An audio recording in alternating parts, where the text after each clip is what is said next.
Tudo que está ligado à vida de Jesus diz respeito ao seu povo, e nesse período em que nós estamos tratando temas tão relevantes como o Natal, as profecias que indicavam o seu nascimento, como seria o seu ministério, eu considero de extrema relevância. Eu espero que a reflexão de hoje, baseada em Miqueias capítulo 5, do versículo 2 ao versículo 5, possa indicar não só características próprias do ministério de Jesus, como também características próprias que deve ter o ministério da igreja que tem Jesus como Senhor. O texto diz assim: mas tu, Belém Efrata, embora pequena entre os clãs de Judá, de ti virá para mim aquele que será o governante sobre Israel. Suas origens estão no passado distante, em tempos antigos. Por isso os israelitas serão abandonados até que aquela que está em trabalho de parto dê à luz. Então o restante dos irmãos do governante voltará para unir-se aos israelitas. Ele se estabelecerá e os pastoreará na força do Senhor, na majestade do nome do Senhor, seu Deus. E eles viverão em segurança, pois a grandeza dele alcançará os confins da terra. Ele será a sua paz.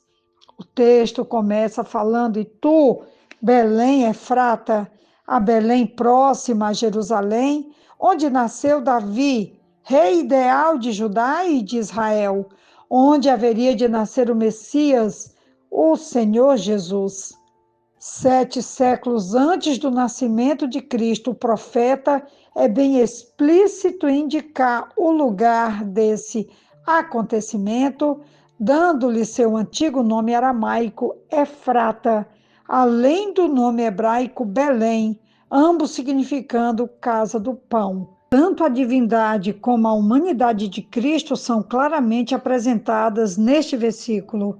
Como homem, nasceu na estrebaria em Belém. Como Deus, existia desde os tempos antigos, desde os dias da eternidade, como declara Isaías 9, 6 e o versículo 7. Virá um libertador para ser Senhor em Israel. Seu nascimento em Belém deixa subentendido que ele será outro Davi e, portanto, um legítimo pastor do povo de Deus, como diz Miqueias 5,4. Ele se estabelecerá e os pastoreará na força do Senhor, na majestade do nome do Senhor, o seu Deus, e eles viverão em segurança, pois a grandeza dele alcançará os confins da terra. Esta notabilíssima profecia tem tido cumprimento, tanto literal como espiritualmente, por ocasião do nascimento de Jesus em Belém da Judéia, e talvez seja feita referência à encarnação do Filho de Deus no versículo 3.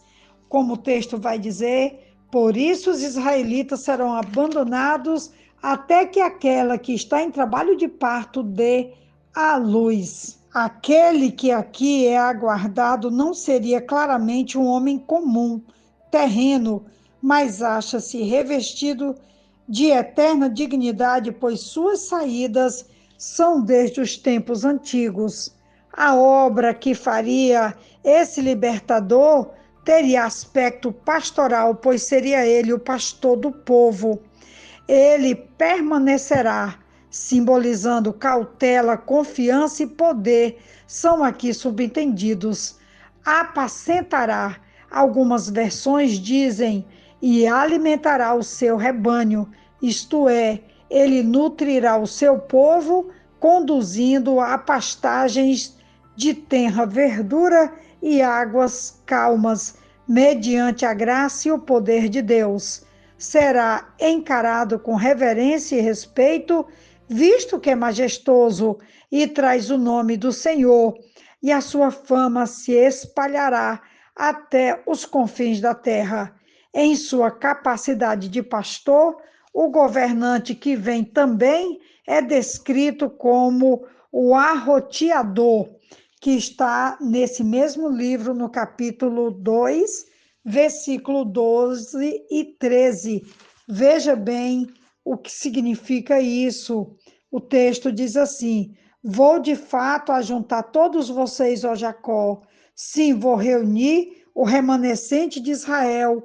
Eu os ajuntarei como ovelhas no aprisco, como um rebanho numa pastagem. Haverá ruído de grande multidão. Aquele que abre o caminho irá diante deles. Passarão pela porta e sairão. O rei deles, o Senhor, os guiará. Alguém que remove obstáculos e abre um caminho. O povo de Deus é pintado como ovelhas contidas num estreito curral, ansiosas para serem libertadas. O arroteador não somente escancara o portão, mas derruba o curral para facilitar a libertação. Então ele se posta à testa do rebanho como seu líder e senhor divinamente nomeado. Com tais visões messiânicas, o profeta Miqueias ajudou a manter viva, através de séculos cansativos, a esperança de um Salvador nos ansiosos corações do povo de Israel. Nós sabemos que essa profecia já está cumprida.